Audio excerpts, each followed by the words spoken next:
ನಮಸ್ಕಾರ ಸ್ನೇಹಿತರೆ ಹೈಕೋರ್ಟಿನ ಆದೇಶದಂತೆ ರಾಜ್ಯದಲ್ಲಿ ಅನಧಿಕೃತ ಬೈಕ್ ಟ್ಯಾಕ್ಸಿ ಸೇವೆಯನ್ನ ಸ್ಥಗಿತ ಮಾಡಲಾಗಿದೆ. ಹೈಕೋರ್ಟ್ ಈಗ ಬೈಕ್ ಟ್ಯಾಕ್ಸಿ ಸೇವೆಯನ್ನ ಸ್ಥಗಿತ ಮಾಡಿದರೂ ಕೂಡ ಸಾಕಷ್ಟು ಜನರು ಅನಧಿಕೃತವಾಗಿ ಬೈಕ್ ಟ್ಯಾಕ್ಸಿ ಸೇವೆಯನ್ನ ನೀಡುತ್ತಿದ್ದಾರೆ.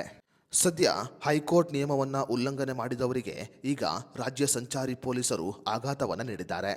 ಹೈಕೋರ್ಟ್ ಆದೇಶವನ್ನ ಉಲ್ಲಂಘನೆ ಮಾಡಿದವರಿಗೆ ಈಗ ಸಂಚಾರಿ ಪೊಲೀಸರು ಶಾಕ್ ಕೊಟ್ಟಿದ್ದಾರೆ ಅಂತ ಹೇಳಬಹುದು. ಹೌದು ಸ್ನೇಹಿತರೆ, ಹೈಕೋರ್ಟಿನ ಆದೇಶದಂತೆ ರಾಜ್ಯದಲ್ಲಿ ಅನಧಿಕೃತ ಬೈಕ್ ಟ್ಯಾಕ್ಸಿ ಸೇವೆ ಸ್ಥಗಿತಗೊಂಡಿದ್ದು, ಆದೇಶ ಉಲ್ಲಂಘಿಸಿದ ವಾಹನಗಳನ್ನು ಕಾರ್ಯಾಚರಣೆ ನಡೆಸಿ ಸೀಸ್ ಮಾಡಲು ಆದೇಶವನ್ನು ಹೊರಡಿಸಲಾಗಿದೆ. ಅದೇ ರೀತಿಯಲ್ಲಿ ಕೋರ್ಟ್ ಆದೇಶದ ಬೆನ್ನಲ್ಲೇ ಆರ್ಟಿಒ ಅಧಿಕಾರಿಗಳು ಈಗ ಕಾರ್ಯಾಚರಣೆಯನ್ನು ನಡೆಸುತ್ತಿದ್ದಾರೆ. ಹೈಕೋರ್ಟಿನ ಆದೇಶವನ್ನು ಉಲ್ಲಂಘನೆ ಮಾಡಿ ಬೈಕ್ ಟ್ಯಾಕ್ಸಿ ಸೇವೆಯನ್ನು ನೀಡುತ್ತಿರುವವರ ಬೈಕುಗಳನ್ನು ಸೀಸ್ ಮಾಡಲಾಗಿದೆ. ಮೂಲಗಳಿಂದ ತಿಳಿದು ಬಂದಿರುವ ಮಾಹಿತಿಯ ಪ್ರಕಾರ ರಾಜ್ಯದಲ್ಲಿ ಸುಮಾರು 100ಕ್ಕೂ ಅಧಿಕ ಬೈಕುಗಳನ್ನು ಸೀಸ್ ಮಾಡಲಾಗಿದೆ.